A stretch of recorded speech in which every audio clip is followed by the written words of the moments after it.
भाई मेरे YouTube पर लाइक और व्यू नहीं आ रहे हैं और सब्सक्राइब भी कम है, प्लीज थोड़ी हेल्प कर देना मेरे YouTube चैनल। बहू से नफरत। हेलो दोस्तों, आज की कहानी है बहू से नफरत। जरूर पढ़िएगा, बहुत अच्छी कहानी है और बताएगा आपको कैसी लगी।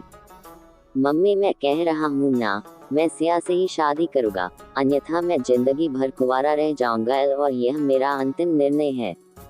अब इस विषय पर मैं आपसे आगे बहस नहीं करूँगा। तभी अभिनव की मम्मी रमा जी ने कहा, बेटा तू समझता क्यों नहीं है? हमने तेरे सामने सिया की जन्म कुंडली पंडित जी को दिखाई थी ना, और उन्होंने सिया की कुंडली में मांगलिक दोष बताया है। अब तू बता, सब कुछ पता होते हुए हम तेरी शादी एक मांगलिक लड़की से कैसे कर दे? तू जानता नहीं कि मांगलिक दोष वाले की जीवन साथी की मौत जल्दी हो जाया करती है, इसलिए तुझे मैं समझा रही हूँ, तू भूल जा सिया को।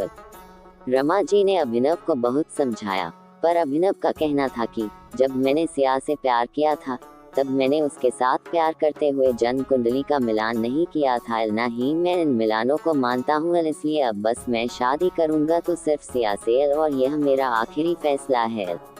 आखिर रमा जी को अपने बेटे की जिद के आगे झुकना पड़ा और पंडित जी के द्वारा बताए गए अनुसार सिया के मंगल दोष को दूर करने के लिए अभिनव के साथ शादी करने से पहले सिया की शादी एक पेड़ के साथ करवाई गई और उसके बाद सिया ने अभिनव से शादी करी।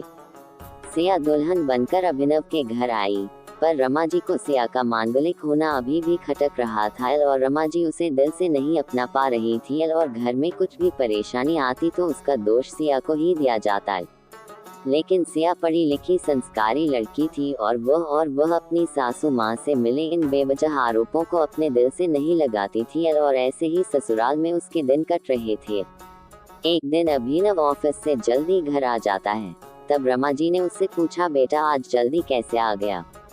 तब उसने बताया, माँ आज सुबह से ही सिर दर्द और बहुत कमजोरी आ रही है, इसलिए ऑफिस में काम करने की हिम्मत ही नहीं हुई मेरी। तब रमा जी ने कहा, चल बेटा जल्दी कर, हमें डॉक्टर के पास चलना चाहिए। तब अभिनव और रमा जी डॉक्टर को दिखाने गए। डॉक्टर को दिखाने के बाद मालूम पड़ा कि अभिनव को पीलिया हो गया है, और दोनों जैसे ही घर लौटे रमा जी ने घर को सिर पर उठा लिया और कहने लगी, जब से ये लड़की हमारे घर में आई है तब से हमारे घर में परेशानी और बीमारियां भी साथ में लेकर आई है। इसके कदम ही अशुभ है। अब देखो, इसका मांगलिक दोष हमारे बेटे पर भी असर करने लग गया है। कल को अगर मेरी बेटी को कुछ हो गया तो कौन जिम्मेदार होगा? तभी सिया ने कहा, मम्मी जी प्लीज, और कितना नीचा दिखाएगी मुझे? आज तक मैं चुप रही क्योंकि पापा ने यही सिखाया था कि बड़ों के आगे ससुराल में जवाब मत देना, पर आज तो आपने हद ही कर दी है। अगर मैं आज नहीं बोली तो जिंदगी भर खुद को माफ नहीं कर पाऊंगी। मम्मी जी, अगर आप पंडित जी पर भरोसा नहीं करती थी तो उनके कहे अनुसार आपने सारी मांगलिक दोष निवारण की विधि क्यों करवाई? क्यों पहले आपने मेरी पेड़ से शादी करवाई? दोष मेरा मांगलिक होना नहीं है, बल्कि दोष तो मेरा आपकी बहू होना है, क्योंकि घर में जाने अनजाने में कुछ भी परेशानी आती है उसको आप मुझसे जोड़ देती है, और जब कोई सास अपनी बहू से सिर्फ नफरत कर रही होती है तब ये बहू दोष बेटे बहू को नहीं पूरे परिवार को परेशानी में डाल देता है। और इस बहू दोष से मुक्ति भी सिर्फ सास ही दिलवा सकती है। बहू को अपनी बहू माने, उसे दिल से अपनाए, उसे भी सम्मान दे और यह महसूस कराए कि वह भी इस परिवार का सदस्य है, नहीं तो बहू दोष मांगलिक दोष से भी ज्यादा पीड़ादायक हो जाता है।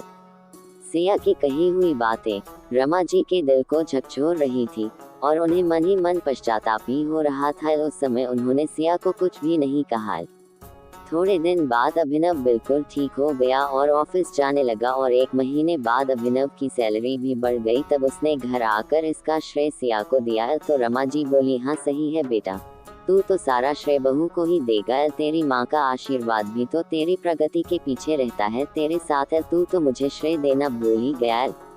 तब अभिनव ने कहा, माँ इस बार सिया का मांगलिक दोष मुझ पर और नहीं मेरी तरक्की पर नहीं लगा, और माँ जब हम बुरी परेशानियों का श्रेय सिया को देते हैं तो अच्छे कामों का श्रेय भी तो सिया को ही देना चाहिए, तो इसलिए आज का सारा सिया को जाता है। अभिनव ने हंसते हुए कहा। तब सिया बोली, अभिनव तो क्या तुम भी मुझे ऐसा समझते हो? तब अभिनव ने कहा, नहीं सिया, बिल्कुल नहीं एल, बल्कि मैं तो माँ को ये समझाना चाह रहा हूँ कि सुख दुख हमारे जीवन का हिस्सा है और कभी जीवन में खुशियाँ आती है तो कभी गम भी आते हैं। इसके लिए हमें परिवार के सदस्य या अपनी बहू को दोष देना उचित नहीं है एल। तभी रमा जी बोली, बेटा सही कह रहा है तू, और तेरी तरक्की ही बहुत है मुझे इस झूठे दोषों से बाहर निकालने के लिए एल। आज मैं ये कसम लेती हूँ कि आज के बाद में सिया को किसी भी बात का दोष नहीं दूंगी एल। ये सुनकर सिया आज बहुत खुश थी एल, क्योंकि आज उसको उसकी सास ने मांगलिक दोष के साथ साथ बहु दोषों से भी मुक्ति दे दी थी एल। कैसी लगी कहानी दोस्तों, जरूर बताएगा। दोस्तों, अगर आपको ये स्टोरी कहानी अच्छा लगा तो अपने दोस्तों के शेयर करें और कमेंट करना ना भूले।